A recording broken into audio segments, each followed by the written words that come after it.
Bonjour.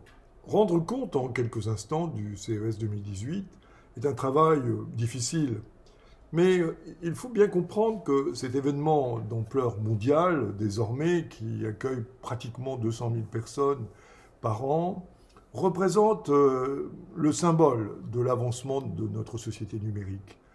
D'un seul regard, en 5 jours, on peut en effet prendre la mesure de l'ampleur de la transformation à la fois à travers les fameuses keynotes du CES qui sont tournées vers le public, mais aussi plus largement par les journalistes vers la communauté mondiale et vers les investisseurs, à travers les conférences qui prennent une place de plus en plus importante dans le fonctionnement du CES, et bien sûr au gré de la visite des stands où on trouve dans le Reka Park les startups, mais également dans les autres structures et sociétés déjà arrivées à maturité.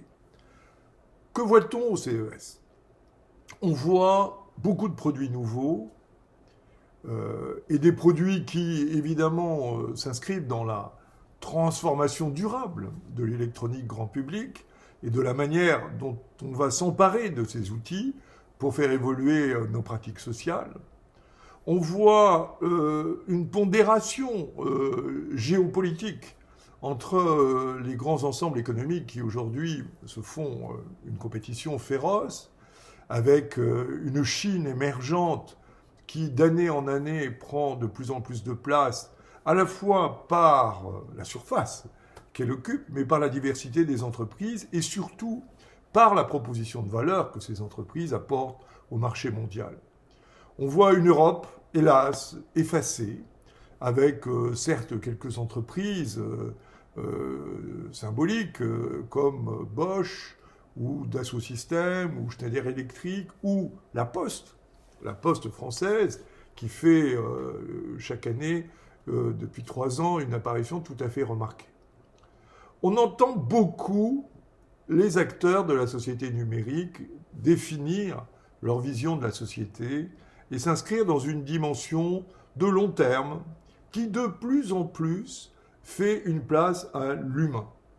Alors, il est assez paradoxal que dans ce temple de la technique, on essaye de comprendre l'impact de la technique sur le fonctionnement de la société et, au fond, la manière dont les êtres humains s'emparent de ces techniques pour transformer leur environnement personnel, leur environnement de travail, leur environnement citadin, et faire de l'expérience numérique un amplificateur de la vie, on pourrait dire, naturelle.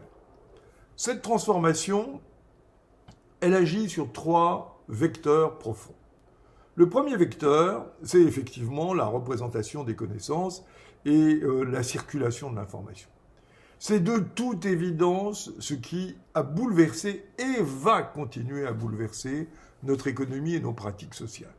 L'information est omniprésente, elle est générée par des capteurs qui la transforment en information, en données, pouvant être récupérées soit par des humains directement, soit par des ordinateurs. Et on voit que l'intelligence artificielle, qui est un programme informatique, devient le destinataire de ces informations pour nous proposer une meilleure combinatoire de ressources que celle que spontanément, nous humains, nous aurions pu imaginer.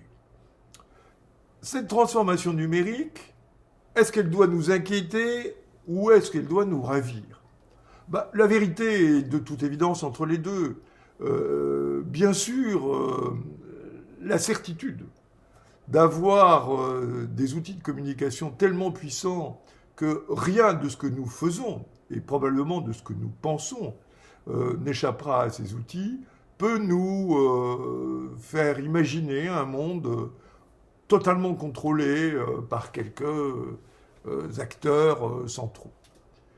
En même temps, on constate que dans les grands domaines d'application des technologies numériques, il y a un mieux-être. Et c'est particulièrement vrai dans un domaine fondamental comme celui de la santé, où on voit chaque année l'expérience numérique rentrer directement dans une vision profonde de la transformation de la santé. On voit également dans le monde du déplacement émerger une notion nouvelle de mobilité globale où chacun des acteurs, transport public, comme mode doux de transport ou constructeurs automobiles, vont s'intégrer dans une vision cohérente collective. On voit émerger aussi un nouveau monde énergétique avec un réseau où l'électricité, évidemment, va devenir le vecteur majeur, avec le solaire et aussi l'hydrogène, vraisemblablement. Donc, le monde que l'on voit au CES est un monde qui se construit sous nos yeux, qui se construit par la technique, mais aussi par la transformation des processus.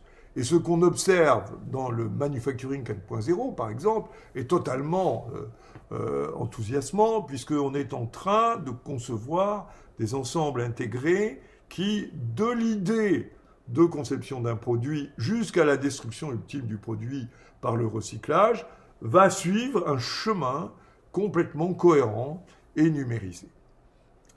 On voit aussi émerger une économie du savoir.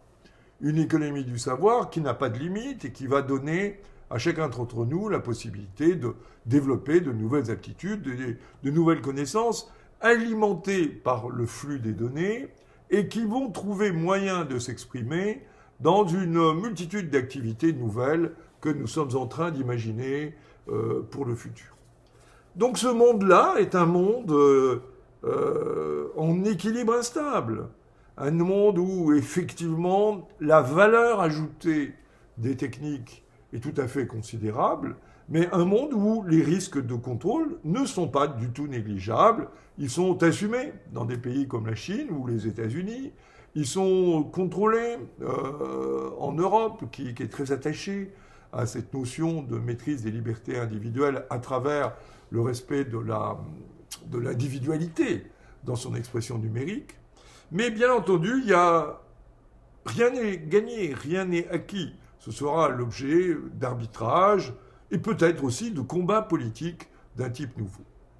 Le CES est donc un endroit de stimulation intellectuelle, de réflexion, où la somme des impulsions que nous recevons nous amène à réfléchir et à envisager ce monde nouveau avec discernement et lucidité.